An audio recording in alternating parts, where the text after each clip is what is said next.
Аскөк укроп суының пайдасы қандай? Оны қалай жасайды? Аскөк суы ішек құрттарына микробтарға қарсы қақырық түсіретін әсерге ие. Аскөк дәнінің эфир майлары антибактериялық жел айдайтын қабынуға қарсы көмек көрсетеді. Аскөк дәндерінің құрамында эфир майы көп мөлшерде кездеседі. Дәндерінде 6,5%-ға дейін болса, жапырақтарында 0,5%-ға дейін. Өсімдік құрамына кіретін алиин, линол, пальмитон қышқылдары мен анетол, альфа-пинен, альфа-феландрен, камфора, фенхон, цинеол, лимон ішектің дұрыс жұмыс істеуіне әсер ететін емдік қасиет көрсетеді.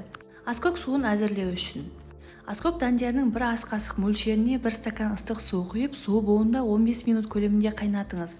Ересектерге тамақтан кейін күніне 3 рет стаканның 1/4 бөлігін мөлшерінде ішу керек. Омыраудағы балаларға емізуден 10 минут бұрын жарты шай қасық мөлшерінде беру қажет. Дайын ерітіндіні тоңазытқышта 1 айдан артық сақтауға болмайды.